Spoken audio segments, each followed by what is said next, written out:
So we got two teams we're still trying to figure out. We got the Atlanta Falcons, who are 2-1, the Detroit Lions, who are 2-1. Both won some games that we didn't expect them to win. Both lost some games that we didn't expect them to lose. Especially after Detroit beat the Chiefs on opening night, and then they lose to the Seattle Seahawks the next game, and then Atlanta they beat they beat twice. I mean, I think that we didn't not that saying that they aren't winnable games, but we didn't expect them to win these games. They beat the Panthers and the Packers. We didn't necessarily expect them to lose these games. Like they're winnable games that they won, and we didn't expect them to win. But two teams still trying to figure some things out. I think what we saw from two different sides was, just execution. Playing four quarters. Detroit's defense did step up.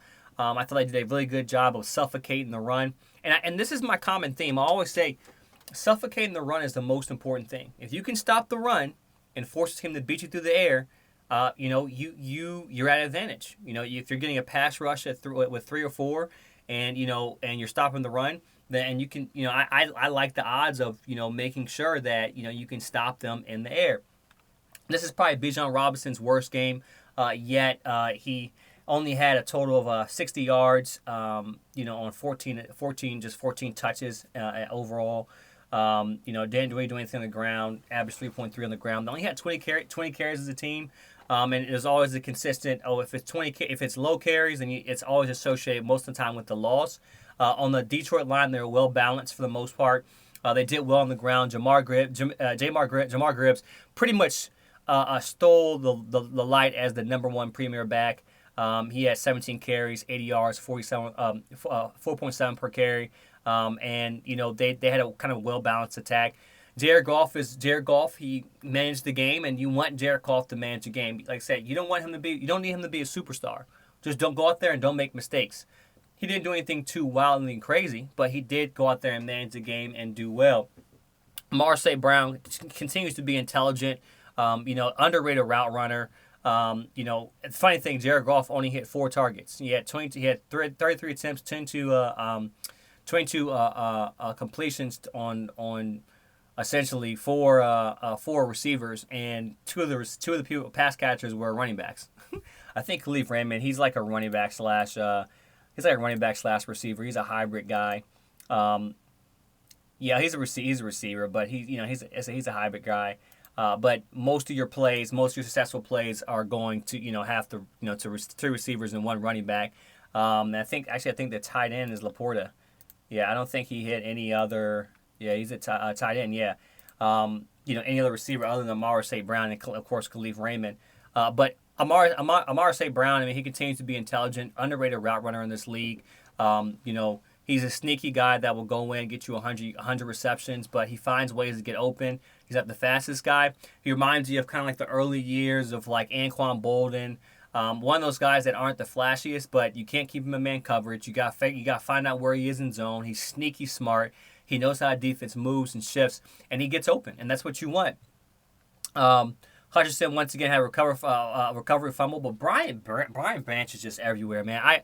I love to see Alabama products do well in the league, and he's really carrying over. I think that he really progressed from Alabama to the league, meaning I don't think that in Alabama he played his best football. I think that there were a lot of mistakes. There were a lot of things he could do better. But now in this system, how they're utilizing him, he's flying well. 11 tackles, 3 tackles for loss, and 2 PDs. I mean, that's what you want essentially from a guy from a safe position to be flying around and kind of be the pioneer of that defense. The defense with Aaron Glenn is continuing to get better and better.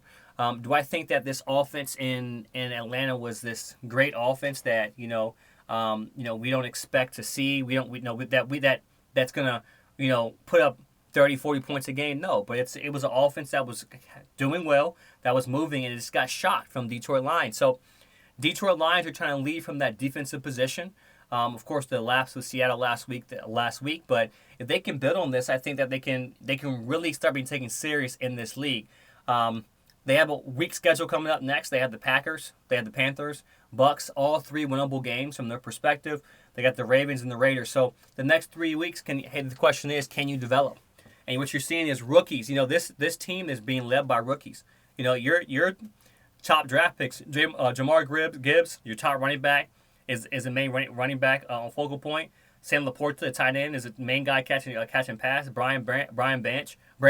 Your team is being led by rookies right now. And not saying there's other veteran or other guys on the defense that are kind of helping, ensuring that the defense stays afloat. But you have Adrian Hutchinson. Your young guys are really the ones that are really kind of ensuring that this defense is being it's being led by a defense. And I like the fact that Adrian Hutchinson had 2 sacks.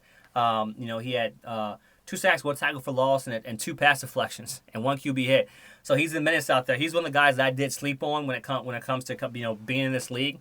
And I think that he's kind of holding true to his dominance, and they're utilizing and allowing him to make plays. Same thing with Jack Campbell as well too. So you have a defense that is playing. You want to be more consistent, but playing good football. And the idea is that they continue to build on it. How can they continue to build and build and build and build on it? Jack Campbell. He was Jack Campbell. What pick was he? He was second round draft pick from Iowa. Is that Dan Campbell's son that he's putting in there? I think I should know this. I should know this. And if it's not, then then whatever. But I should know this. Oh, it's not. I don't think it is his son. No, it's not his son. But hey, Dan Campbell connection. The guy's coming in and playing football regardless. So what you want to see out of Detroit for the next couple of weeks? You want to see Detroit win the games they're supposed to win. You want to see them beat the Packers, the Panthers, and the Buccaneers.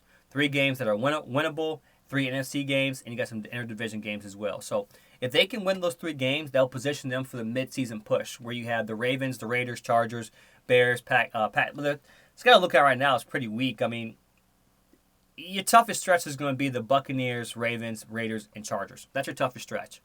Then you got the Bears, Packers, Saints, Bears.